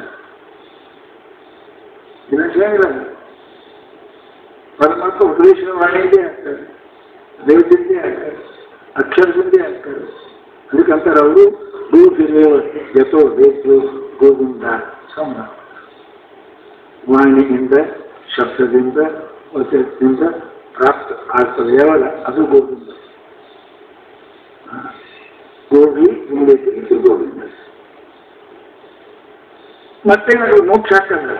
ನಷ್ಟಾಂ ವೈ ಧರಣಿಂ ಪೂರ್ವಮಿದಂ ಯತ್ ಗುಹಾಗತಂ ಗೋವಿಂದಂ ಇತಿ ದೇವಾನಾಂ ತ್ವಂ ಗವಾಂ ಇಂದ್ರಿಯತಾಂ ಗತಃ ಗೋವಿಂದ ಇತಿ ಲೋಕಸ್ತ್ವಾಂ ಸ್ತುಷ್ಯತಿ ಭುವಿ ಶಾಶ್ವತಂ. ಯಾರು ಈ ಐಕ್ಯವಾಗಿರುವ ಗೊತ್ತು ಇಲ್ಲದೇ ಇರುವ ದೇಹವೆಂಬ ಗುಹಿಯಲ್ಲಿ ಅಡಗಿರುವ ಅರ್ಥನೇ ಗುಹಾಯಾಮ್ ದೇಹವೆಂಬ ಮನವೆಂಬ ಗುಹಿಯಲ್ಲಿ ಅಡಗಿರುವ ಆತ್ಮನನ್ನ ಯಾರಿಗೂ ತೆಗೆದವರು ವಾಣಿ ಅದು ಗೋವಿಂದ. ಆ ವಾಣಿ ಗೋವಿಂದ ಇದು ಗುಹಾಗತ ಅಯಾಮ್ ಆತ್ಮಾನಂ. ಅವ್ರಿಗೆ ಹೆಂಗ ವಾಣಿಯಿಂದೇನೆ ವಿಷಯದಲ್ಲಿ ಅಡಗಿರುವ ಏನಪ್ಪಾ ಅಂತ ಕೇಳಿದ ಸಾಕ್ಷಿಯಾಗಿರುವ ಆತ್ಮನನ್ನ ನೀವು ಪ್ರತ್ಯಕ್ಷ ಮನಸ್ಸಿಗೆ ಭೇಟಿ ಆಗಿರುವಂತ ಹೇಳಿದರು. ಅದಕ್ಕೆ ಗೋವಿಂದ ಗುರುಗಳಿಗೆ ಇಷ್ಟ ಮಾಡೋದು ಪರಮಾತ್ಮ ಆತ್ಮ. ಏನಪ್ಪ ಅಂದ್ರೆ ಗೋವಿಂದ ಇತಿ ಲೋಕಸ್ವಾಂ ತುಷ್ಯತಿ. ಅದಕ್ಕೆ ಏನಪ್ಪ ಅಂತ ಕೇಳಿದ್ರೆ ಹೋಗ್ತಾರೆ. ಪರಮಾತ್ಮ ಏನು ಮಾಡಿದ ಶಂಕಾಸುರ ಅನ್ನತಕ್ಕಂಥ ಒಬ್ಬ ವೇದಗಳನ್ನೆಲ್ಲ ತಗೊಂಡು ಹೋಗಿ ಮಕ್ಕೊಂಡ್ರೆ ಭಾಗವಾದಂತ್ರಿ ಸಮುದ್ರ ಹೋಗ್ತಪ್ಪ ಯಾರೇ ಬಂದಿದ್ದಾರೆ. ಅಲ್ಲ ಪರಮಾತ್ಮ ಅದು ಹೋಗಿ ಶಂಕರ ತೋರಿಸ್ಕೊಂಡು ಅಂದ ವಿಧಜ್ಞಾನಿ ಅದಕ್ಕೆ ಏನಪ್ಪ ಅಂತೇಳಿ ಅವನ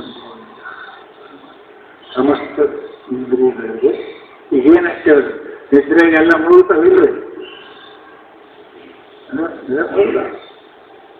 ತೊಗೊಂಡ್ಬಿಡ್ತಾನೆ ಹರಣ ಎದ್ದು ಕೂಡ ಮಾತಾಡಲ್ಲ ನೋಡ್ತೀನಿ ಅಂತ ಇವನು ಸಾಕ್ಷಿ ಗೋವಿಂದ ಸೂಕ್ತವಾದ ಸಮಸ್ತ ಇಂದ್ರಿಯಗಳನ್ನು ಮತ್ತು ಇಂದ್ರಿಯ ಹೊರಗೆ ಹಾಕೊಂಡು ವ್ಯವಹಾರದ ಕಷ್ಟಲ್ಲ ಗೋವಿಂದ ಆತ್ಮ ಗೋವಿಂದ ಅದಕ್ಕಂತಾರಪ್ಪ ಅಂತಂದ್ರೆ ಗೌರೇಶ ಭವತು ವಾಣಿ ನಿಮ್ಮ ವಾಣಿ ಅನ್ನೋದು ಇದು ಗೋ ಇಂದ್ರಿಯಗಳಿಗೆ ಗೋ ಅಂದ ಇದು ಗೋ ವಾಣಿ ಗೋ ಅದನ್ನು ವಿಂಧ್ಯತೆ ಹೇಳ್ತಾನ ಯಾರು ಸದ್ಗುರು ನಮಗೆ ಗೊತ್ತದ ಅರ್ಥಗಳೇ ಗೊತ್ತ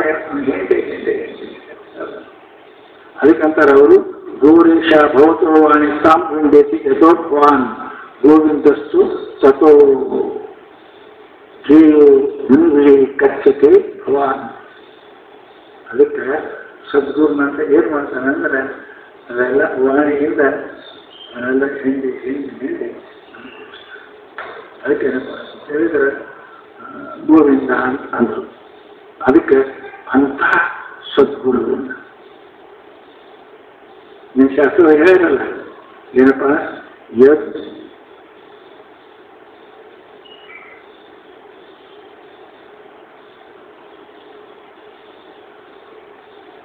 ಅದೃಶ್ಯತ್ವ ಸತಿ ಅಪರೋಕ್ಷತ್ವ ಅದ ಹೆಂಗೆ ಅದೃಶ್ಯತ್ವ ಸತಿ ಹೆಂಗ ಅಪರೋಕ್ಷತ್ವ ಹೆಂಗೆ ಅದೃಶ್ಯ ಹೆಂಗಿಲ್ರಿ ಸರಿಯಾಗೈತಿ ಶಾಸ್ತ್ರ ಅದೃಶ್ಯ ಅಂತೆ ಅಪರೋಕ್ಷ ಅಂತೆ ಅದೃಶ್ಯ ಅಂತೆ ಅದೃಶ್ಯದ ಅಪರೋಕ್ಷ ಯಾಕ ಶಾಸ್ತ್ರದೊಂದು ಮಜಾನೆ ಮಾತಾಡ್ತೇನೆ ಅನುಭವ ಇರುತ್ತೆ ಗೊತ್ತಿಲ್ಲ ಬಂದಿನ ಯಾರು ನೋಡಾಗ ಅದೃಶ್ಯದಾನ ಅಪರೋಕ್ಷದಾನ ನೀವು ಹಿಂಗೆ ಮಾತಾಡ್ತೀವಿ ಇಂಥವ್ರು ಮಾತಾಡ್ತೀವಿ ಪ್ರಶ್ನೆ ಕೇಳಕ್ಕೆ ಬಂದು ಉತ್ತರ ಕೊಟ್ಟರು ಬರ್ಬೋದು ನಿಮ್ಮ ಪ್ಲ್ಯಾನ್ ಹೆಂಗೆ ಪ್ರಶ್ನೆ ಕೇಳಕ್ಕೆ ಬರೋಣ ಯಾಕೆ ಉತ್ತರ ಕೊಡೋಣ ಅದೃಶ್ಯತ್ವಕ್ಕೆ ಅಪರೋಕ್ಷತ್ವ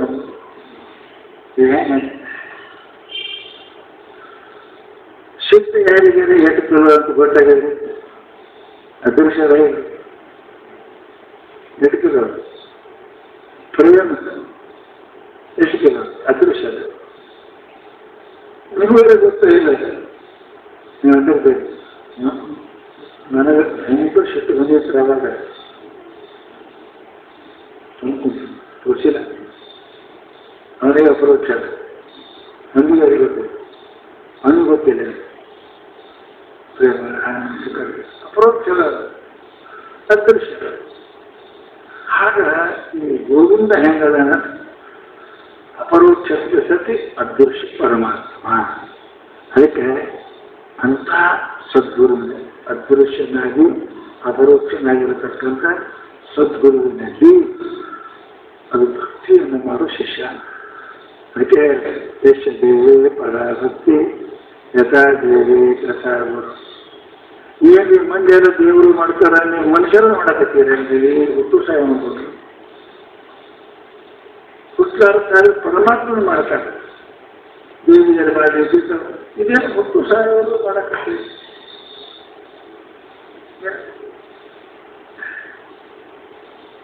ಅವರು ಸಹಾಯ ಮಾಡ್ತಾನಿಲ್ಲಪ್ಪ ಶಾಸ್ತ್ರ ಹೇಳಕತ್ತೀರ ಯಶ ದೇವೇ ಪರಾಭಕ್ತಿ ಯಥಾ ದೇವೇ ಯಥಾ ಗುರು ಹಂಗ ಅದೃಶ್ಯನಾದ ನಿರ್ವಯವನಾದ ನಿರ್ವಿಕಲ್ಪನಾದ ಯಾವ ಪರಮಾತ್ಮನಲ್ಲಿ ಗುರು ಪ್ರಾಪ್ತಿಗಿಂತ ಮುಂಚೆ ನೀನು ಶ್ರದ್ಧೆಯನ್ನು ಇಷ್ಟಿದ್ದೀರೋ ಅದೇ ಅಷ್ಟೇ ಅದಕ್ಕಿಂತ ಹೆಚ್ಚು ಹೇಳ್ತಾ ನೋಡ್ರಿ ನೀನು ಆತ್ಮ ದರ್ಶನ ಆಗಬೇಕಾಗಿತ್ತು ಗುರು ಪ್ರಾಪ್ತಿಗೆ ಮುಂಚೆ ಕಾಣದ ದೇವರಲ್ಲಿ ಎಷ್ಟು ಶ್ರದ್ಧೆ, ಎಷ್ಟು ಭಕ್ತಿ, ಎಷ್ಟು ನಿಷ್ಠ ಇತ್ತು ಅಷ್ಟೇ ಅಲ್ಲ, ಅದಕ್ಕಿಂತ ಹೆಚ್ಚಿನ ತಥಾ ಗುರು. ಹಾಗೆ ಗುರುಗಳಲ್ಲಿ ಇತ್ತು ಅಂತಂದರೆ ಏನು ಹೇಳಿದ್ರೆ ಅವರು, ಅವನು ಏನೂ ಮಾಡೋದು ಜರುರತ್ತಿಲ್ಲ. ಯಶಸ್ವಿ ಪ್ರಾರ್ಥನೆಗಳು ತುಸ್ಸೇಪಿ ಖಚಿತ ಅರ್ಥ ಪ್ರಕಾಶ ಅಂತೆ ಮಹಾತ್ಮನ, ಅವನಿಗೆ ಮಹಾತ್ಮ ಅಂದನು, ಅವನಿಗೆ ಏನೂ ಮಾಡೋದು ಜರುರತ್ತಿಲ್ಲ, ತಾನೇ ಪ್ರಕಾಶ ಆಗ್ತಾಯಿರೋದು ಅವರು ಕೃಪಾ ಇದೆ. ಆ ಭಕ್ತಿ ಇಲ್ಲಿ ಇಟ್ಟಿ ಅಂದರೆ ಏನೂ ಇದ್ದೇನೆ ಕೃಪಾ. ಸಿದ್ಧರ ಚರಿತ್ರೆ ಕೇಳ್ತೇವೆ, ಕೃಪಾ ಆದ್ರೆ ಅಷ್ಟು ಇರಂಗಿಲ್ಲ ಅಂತಾನೆ ಅದಕ್ಕೆ ಅಷ್ಟು ಗೊತ್ತೇವೆ, ಅಷ್ಟು ಇರಂಗಿಲ್ಲ ಭಕ್ತಿ. ದೇವರಲ್ಲಿ ಇದ್ದು ಭಕ್ತಿಗೆ ಅರ್ಧನೂ ಗುರುವಿನ ಮೇಲೆ ಇತ್ತು ಅಂದರೆ ಜ್ಞಾನ ಅದಕ್ಕೆ ತಡ ಆಗ್ತಾಗಿಲ್ಲ. ಅದಕ್ಕೆ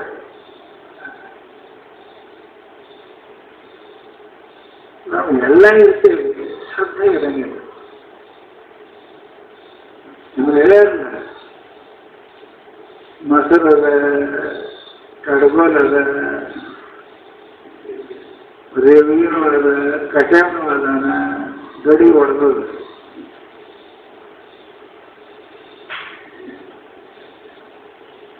ಅದಕ್ಕೆ ಹೇಳ್ತಾರೆ ಏನಪ್ಪ ಅಂತ ಕೇಳಿದ್ರೆ ಅವರು, ಅದಕ್ಕೆ ಗೋವಿಂದ ಏನದ ಇವ ಪರಮಾತ್ಮನ ಸ್ವರೂಪ ಇಲ್ಲ, ನನ್ನ ಗುರು. ಅದಕ್ಕೆ ಏನಪ್ಪ ಅಂತ ಹೇಳಿದ್ರು, ಅಂಥವು ಏನಪ್ಪ ಅಂದ್ರೆ ಇತ್ತು ಅಂದ್ರೆ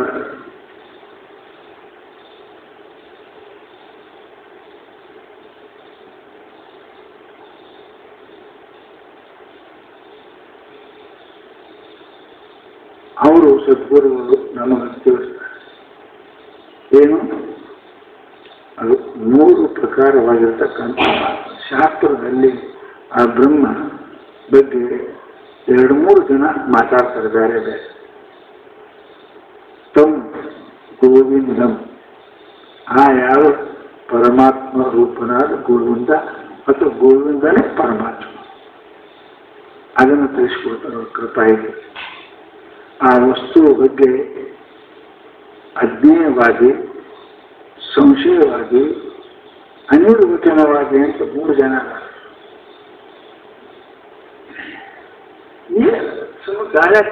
ಗಾಳ್ಯಾಗ ಬುದ್ಧಿ ಮಕ್ಕಳು ಮಾಡ್ತಾವ, ಅದು ತಿಳಿಯಕ್ಕೆ ಬರಂಗಿಲ್ಲ. ಕೃತಜ್ಞ ಮನೋಗಚ್ಚಿತನ ವಾಗಚ್ಚತಿ ಅಂತ ಹೇಳಿದ್ರೆ ಸೋಷಮೆ ಚಂತಂಗ ಕಿಟಿ ಹೇಳ್ತಾರೋ ಕೇಳ್ತಾರೋ ಏನು ಗಂಡ ಇದೆ ಮನೆ. ಅದು ಅಜ್ಞೇಯದ ಶಾಸ್ತ್ರ ಹೇಳ್ತದೆ ಬ್ರಹ್ಮ. ತಮ್ಮ ಅಗೋಚರನ್ ಹೇಳ್ತಾರೆ, ಅದು ಅಜ್ಞೇಯದದು, ವಸ್ತು ಸಿಗುವುದಿಲ್ಲ ಅಂತ ಹೇಳ್ತಾರೆ. ಬ್ರಹ್ಮಂಗೆ ಎಲ್ಲಿ ತಿಳುವಳಿಕೆ ಅಂತ ಬಿಟ್ಟು ಅಲ್ಲಿ ನಿಂತು ಬಿಡ್ತಾರೆ. ಓದುದಾದ್ರೇನೆ ಏನು ಸತ್ಯದ ಬಗ್ಗೆ ಅಜ್ಞೇಯವಾಗಿರಬೇಕು. ಎಷ್ಟೋ ಮಂದಿ ಏನಪ್ಪ ಸಂಶಯ ಅದ, ಸತ್ಯನು ಸುಳ್ಳಾದ ಜಗತ್ತು ಎಲ್ಲ ನಿರಾತ್ರಿ ಪರಮಾತ್ಮ ಸ್ವಲ್ಪ ಏನಂತೀರಿ, ಮತ್ತೆ ಸುಳ್ಳು ಅಂತೀರಿ, ಸುಳ್ಳಂತೀರಿ, ಪರಮಾತ್ಮ ಅಂತೀರಿ. ನೀವು ಬೇಕಾದ್ರೆ ಕರೆ ಅಂತೀರಿ, ಗಾಢದ ಸುಳ್ಳು ಅಂತೀರಿ, ಅಚ್ಚಿ ಬಾಸಿ ಕರೆ ಅಂತೀರಿ, ನಾನು ಸುಳ್ಳು ಅಂತೀರಿ. ನೋಡ್ರಿ, ಅದ್ರ ಬಗ್ಗೆ ಇದನ್ನು ಮತ್ತು ಹೇಳಕ್ಕೆ ಯಾರಿಗೂ ಬರಂಗಿಲ್ಲ. ನೀವು ಎಷ್ಟಕ್ಕೆ ನೋಡಿ ಸಂಶಯ. ಸತ್ತಂದ್ರೆ ಗೊತ್ತಂದ್ರೆ ಸತ್ತಂದ್ರೆ ಸತ್ತಂದ್ರೇನು? ಭೂತ ವರ್ತಮಾನ ಭಾಷೆ. ಭೂತ ಭೂತ ಅಂದ್ರೆ ಹಿಂದಕ್ಕಂದ್ರೆ ನೀವು ಹಿಂದಕ್ಕಂತ ಹೇಳೋಣ, ಹಿಂದೆ ನೋಡ್ಕೊಂಡು ಹೇಳೋಣ. ನೀವು ಹುಟ್ಟಿದ ಹಿಡಿಕೆ ಹಿಡಿಕೆ ಹಿಂದಕ್ಕೆ ಗೊತ್ತಿಲ್ಲ ನಿನಗೆ, ಒಂದು ನಿಮ್ಗಿಂತ ಮಾತ್ರ ಹುಡುಗ ಅವನು ಹಿಂದಕ್ಕೆ. ಯಾರು ಹೇಳ ಮಾಡಿರಿ ಹಿಂದಕ್ಕೆ ಅನ್ನೋದಕ್ಕೆ ಅನ್ನೋದು ನಾಳೆಗೆ ಮುಂದಕ್ಕೆ ಅಚರಾದ ಮುಂದಕ್ಕೆ ನೀವು ಕಾಯಿಕೊತ ಮುಂದಕ್ಕೆ ನೀವು ಏನು ಮುಂದಕ್ಕಿರ್ತದೆ. ಈ ಹಿಂದೆ ಮುಂದಾದ್ರೂ ನಿರ್ಣಯ ಯಾರೂ ಮಳೆ ಇಲ್ಲ.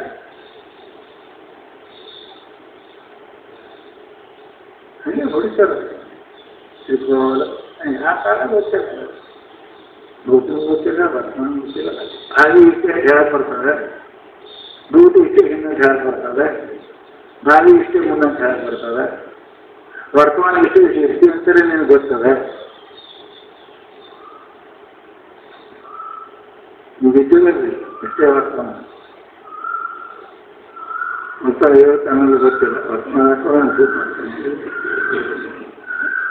ಗೊತ್ತಿಲ್ಲ. ಅದಕ್ಕೆ ಸರ್ ಹೌದು ಇದೆಲ್ಲ ಏನಪ್ಪ ಅಂತ ಕೇಳಿದರೆ ಚಾತುರ್ಯ ಅದ. ಮತ್ತೆ ಏನಾಗುತ್ತೆ ಹೇಳಕ್ ಬರಂಗಿಲ್ಲ ಅಂತ ಬಿಡಪ್ಪ ವಚನ ಇವರು 15 ಅಂತ ಹೇಳೋದು. ಒಬ್ಬರು ಎಷ್ಟು ವಿಚಾರ ಮಾಡಿದ್ರೆ ಸಂಶಯ ಬಂತು, ಒಬ್ರಿಗೆ ಹೇಳಕ್ಕೆ ಬರಂಗಿಲ್ಲ, ಸುಮ್ಮನೆ ಬೇಡ ಬೇಡ. ಎಷ್ಟು ವಿಚಾರಗಳನ್ನು ಕೂಡಿಕೊಂಡಿರ್ತಕ್ಕಂಥ ಈ ಶಾಸ್ತ್ರಕ್ಕೆ ಇದನ್ನ ಯಾರು ಪರಿಹಾರ ಮಾಡಬೇಕು? ಇಷ್ಟೇ ಇವು ಯಾವ ಮಳೆನ ಅವನೇ ಪರಿಹಾರ ಮಾಡಬೇಕು. ನಿಷೇಧಾಗೆಲ್ಲ ಗಡಬಡ ಆಯ್ತು ಅಂದ್ರೆ ಕಂಪನಿ ಅವ್ರಿಗೆ ಕರಿಬೇಕು. ನೀವೇನು ಮಾಡಕ್ ಹೋದ ಮತ್ತು ಒಂದಕ್ಕೆ 2 ಆಗ್ತದೆ. ಕಂಪನಿಯವ್ರಿಗೆ ಗೊತ್ತಿರ್ತದೆ, ಇದರದೆಲ್ಲ ಸುದ್ದಿ ಗೊತ್ತ ಅವನಿಗೆ ಗೊತ್ತ. ಅವ ಯಾರು ಗೋವಿಂದ, ಅದೇ ಆಗುತ್ತಾರೆ ಗೋವಿಂದ ಸದ್ಗುರು ಪರಮಾತ್ಮ, ಅವನಿಗೆಲ್ಲ ಗೊತ್ತ. ಅಂತ ಗೋವಿಂದಂ ಅಂತ ಪರಮಾತ್ಮ ಏನಪ್ಪ ಅಂತ ಕೇಳಿದ್ರೆ ನಾನು ಏನು ಮಾಡ್ತೀನಿ ಅಂದ್ರೆ ಅವ್ರು ಹೇಳಿದ್ರು ಸದ್ಗುರು ಗೋವಿಂದಂ. ಗೋವಿಂದಂ ಸದ್ಗುರು. ಸದ್ಗುರು ಅಂತಂದ್ರೆ ಶ್ರೋತ್ರೆ ಬ್ರಹ್ಮನಿಷ್ಠನಾಗಿರ್ತಕ್ಕ. ಮತ್ತೆ ಹೆಂಗ ಪರಮಾನಂದಂ ಸಮಸ್ತ ವಿಷಯಗಳ ಆನಂದಕ್ಕಿಂತಲೂ ನಿಜಗಳು ಬರಲ್ಲ. ಆನಂದ ಬೇರೊಂದು ಪದಗಳು ಆನಂದ ನಿಜನಿಷ್ಠವಾದದ್ದು ಆ ಆನಂದ. ವಿದ್ಯಾನಂದ, ಆತ್ಮಾನಂದ ಏನಪ್ಪ ಅಂತ ಕೇಳಿದರೆ ಆ ಪರಮಾನಂದ ಸದ್ಗುರು ಯಾರ ಗೋವಿಂದ ಪರಮಾತ್ಮ ಸ್ವರೂಪನಾಗಿರ್ತಕ್ಕಂಥ ಸಮಸ್ತ ಇಂದ್ರಿಯಗಳನ್ನು ಅದೇ ಇಟ್ಕೊಂಡವ ಆ ಗೋವಿಂದ.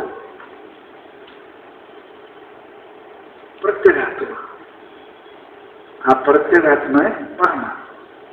ಆ ಪರಮಾತ್ಮನೇ ನನ್ನ ಗುರು ಗೋವಿಂದ. ಆ ಸದ್ಗುರುನಾಥನನ್ನು ಪ್ರಾಣತೋಸ್ಮಿ ನತೋಸ್ಮಿ ಅಲ್ಲ, ಪುನಃ ಪುನಃ ನತೋಸ್ಮಿ. ಎರಡನೇ ಸಾಷ್ಟಾಂಗ ನಮಸ್ಕಾರ ಭಾಳ ಅದಾವಲ್ಲ, ಹಿಂಗೆ ಗೋಣ ಅಂತಾರೆ. ಹಿಂಗೆ ಮಾಡ್ತಾರೆ ಮೊಣಕಾಲು ಮಂಡಿ ಹೇಳ್ತಾರೆ, ಓದಿ ಹೇಳ್ತಾರೆ. ಅದಕ್ಕೆ ಹೇಳ್ತ ಶಿರ ಸಾಷ್ಟಾಂಗ. ಪ್ರಣತೋಸ್ಮಿ ಅಂದರೆ ಶಿರ ಸಾಷ್ಟಾಂಗ ನಮಸ್ಕಾರ. ನಮಸ್ಕಾರಕ್ಕೆ ನಿಜಗಳು ಬರದಾರ ಪದಗರಡು ಭುಜಗರಡು ಎದೆಯನ್ನು ಸಲ್ಲಿಸುವಂತಲ್ಲಿ ಅಂದ 2 ಕಾಲ 2 ಕೈಯ, 1 ಎದೆ, 1 ಹಣಿ ಇವೆಲ್ಲ ಕೂಡ ಮಾಡೋಕ್ಕೆ ಸಾಷ್ಟಾಂಗ ಅನ್ನೋದು ಪ್ರಣತೋಸ್ಮಿ. ಸಾಷ್ಟಾಂಗ ನಮಸ್ಕಾರ ಮಾಡ್ತಿದ್ದೀನಿ. ಪುನಃ ಪುನಃ ಮಾಡ್ತೀವಿ ನಮಸ್ಕಾರ. ಶಾಸ್ತ್ರದ ಎಳೆಯದೆ ಗುರುಗಳಿಗೆ 3 ಸಲ ನಮಸ್ಕಾರ ಮಾಡೋಣ. ಮುಂಜಾನೆ ಮಧ್ಯಾಹ್ನ ಸಾಯಂಕಾಲ. ಮತ್ತು ಟೈಮ್ ನೋಡ್ರೆ 3 ನಮಸ್ಕಾರ ಮಾಡ್ತೀವಿ. ಮಲಗಬೇಕಾದ್ರೂ ಚಾದರ್ ಜಗಿ ಅದಕ್ಕೆ ಪ್ರಣತೋಸ್ಮಿ 3 ಸಲ ಅವರಿಗೆ ಹದಿರು ಕೊಡ್ತಾನೆ. ಮತ್ತೇನು ಹದಿರು ಕೊಡು, ಅದು ಮಾಡಿ ಬಿಡು. ಅದಕ್ಕೆ ಹದಿರು ಕೊಡು, ಹದಿರು ಕೊಟ್ಟ ಅದಾನಪ್ಪ ಅನಿಸೋದು ಪ್ರೀತಿ ಅದನ್ನು ವೃತ್ತಿ ಅನಿಸ್ತಾರೆ. ಅದಕ್ಕೆ ಪ್ರಣತೋಸ್ಮಿ ಅಂದ್ರೆ ಪೌನ ಪುಣ್ಯನ ನತೋಸ್ಮಿ ಪ್ರಣತೋಸ್ಮಿ. ಎರಡನೇದು ಸಾಷ್ಟಾಂಗ ನಮಸ್ಕಾರಕವನ್ನು ಪ್ರಣತೋಸ್ಮಿ. ಈಗ ಅಂತಹ ಸದ್ಗುರುಗಳನ್ನು ಏನಪ್ಪ ಶಕ್ಯ ವೃತ್ತಿಗೆ ಗೋಚರಿಸಿದ, ದಕ್ಷಿಣಾವೃತ್ತಿಗೆ ಗೋಚರಿಸುವ ಪರಮಾನಂದ ಸ್ವರೂಪರಾದ ಆಯಾ ಗೋವಿಂದ ಸದ್ಗುರುವಿಗೆ ನಾನು ನಮಸ್ಕಾರ ಮಾಡ್ತೀನಿ ಅಂತ ಹೇಳಿದ್ರೆ ಅವರು ನಮಸ್ಕಾರ ಪೂರ್ವಕವನ್ನು ಮಾಡ್ತಾರೆ. ಆಮೇಲೆ ಮಂಗಳಯಾನ ಮಾಡೋದು ಅಂದ್ರೆ ನಾವು ಹೇಳೋ ಕೆಲಸ ಹಗರಾಗಲಿ ಅಂತ ಇದನ್ನು ಬರಬಾರ್ದು. ಅದಕ್ಕೆ ಹೇಳ್ತಾರೆ ಮತ್ತು ನೀವು ಏನು ಹೇಳಕ್ ಹೊಂಟೀರಿ ಅವನಂತ ನೋಡಪ್ಪ, ಮನುಷ್ಯ ಆಗಿ ಹುಟ್ಟಿದ ಮೇಲೆ ಬ್ರಹ್ಮನಿಷ್ಠ ಯಾವ ಕೆಲಸ ಬಂದು ಆ ಕೆಲಸ ಮಾಡ್ಬೇಕಂದ್ರೆ ಅದಕ್ಕೆ ಜೀವ ಬಂಧನ ಬಂದಲ್ಲಿ ಪರಮಾತ್ಮ ಆಗ್ತಾರೆ, ಬ್ರಹ್ಮನಿಷ್ಠ ಆಗ್ತಾರೆ. ಅದಕ್ಕೇನಪ್ಪ ಅಂತಂದ್ರೆ ಆ ಬ್ರಹ್ಮನಿಷ್ಠ ಬ್ರಹ್ಮನಿಷ್ಠ ಅಂದ್ರೆ ಆನಂದ ಘನ ಸ್ವಲ್ಪ ನೀವೇನ್ರಿ ಯಾರು ಅಲ್ಲಂತಾರೆ, ಯಾರು ಅಲ್ಲಂತ ಯಾರು ಅಂತ ಆನಂದ ಯಾರಿಗಾದ್ರು ಬೇಡ. ಆನಂದ ಗುರು ಸಂಜೆ ಕುಡಿತಾರ ಗುರುತೋತಾರ ಆನಂದ ಪರವಾಗಿ ಮಾಡೋದ್ರಿ ಯಾರು ಅಲ್ಲಂತಾರೆ. ಆ ಆನಂದ ಹಂಗೆ ಸಿಗೋದಿಲ್ಲ. ಆನಂದ ಕಮ್ಮಿ ಬ್ರಾಹ್ಮಣ ಬ್ರಾಹ್ಮಣ ಅದಕ್ಕಂದ್ರೆ ಮನುಷ್ಯ ಅದೆಲ್ಲ ಹೆಂಗೆ ಹೇಳ್ತಾರೆ ಒಂದಿಗೆ ನೀನು ಒಳಗೆ ಆ ಆನಂದಕ್ಕೆ ಅಧಿಕಾರಿ ಆಗಬೇಕಾಗಿತ್ತು ಅಥವಾ ಆನಂದ ರೂಪನಾಗಬೇಕಾಗಿತ್ತು ಅಂತಂದ್ರೆ ಈ ಬುದ್ಧಿ ಈಗ ಇದ್ರ ಬಗ್ಗೆ ವಿಚಾರ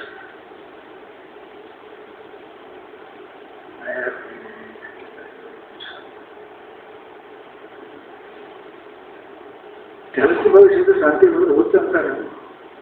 ಎಲ್ಲ ಕುಡಿಯ ಕೇಳ್ತಾರೆ ಶಾಂತಿ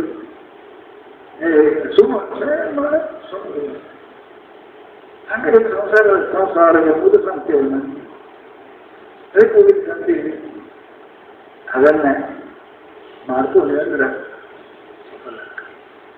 ಅದನ್ನು ಹೇಳ್ತಾರೆ ಅವರು ಯಾರ್ಯಾರು ಹೆಂಗೆ ಇದಕ್ಕೆ ಬರ್ತದೆ ಅನ್ನೋದನ್ನು ಆ ಮನುಷ್ಯನಾಗಿ ಹುಟ್ಟಿದ ಮೇಲೆ ಬ್ರಹ್ಮನಿಷ್ಠತ್ವ ಪರಮಲಕ್ಷಣ ಪರಮಲಕ್ಷಣ. ಅದನ್ನು ಪಡಿಬೇಕಾದ್ರೆ ಏನೇನಾಗಬೇಕು ಅದು ಹೇಳ್ತಾರೆ. ಏನೇನಾಗಬೇಕು ಮೊದಲು ಮನುಷ್ಯ ಬ್ರಾಹ್ಮಣ ಬ್ರಾಹ್ಮಣ ಅದೊಂದು ಪ್ರೊಸೆಸ್ ಅದಕ್ಕೆ ರೀತಿ ಅಲ್ಲಿ ಹೋಗಿ ಅದು ಆಗಲೇ ನನಗೆ ಅದು ಸಿಗುವುದಿಲ್ಲ ಅಂತ ತಿಳ್ಕೊಂಡು ಮುಂದಿನ ಶ್ಲೋಕದಲ್ಲಿ ಜಂತು ನಾವು ನೆರಗಲ್ಲ ಅಂತ ಹೇಳಿ ಆಮೇಲೆ ಬ್ರಹ್ಮನಿಷ್ಠತ್ವ ಹೇಳಿ ಆ ಬ್ರಹ್ಮನಿಷ್ಠತ್ವ ಶತಕೋಟಿ ಪುಣ್ಯರಿಗಿನ ನನ್ನಂತೆ ಅದಕ್ಕೆ ಪುಣ್ಯವನ್ನೇ ನಾವು ದುರಿತ ಕರ್ಮವನ್ನು ಒಳ್ಳೆಯದು ಅದರ ಬಗ್ಗೆ ಆ ಪುಣ್ಯದಿಂದ ಅವನಿಗೆ ಏನೇನು ಲಭ್ಯ ಆಗ್ತದೆ ಅದೆಲ್ಲಕ್ಕೂ ಕೂಡ ಪುಣ್ಯ ಕಾರಣ ಅಂತ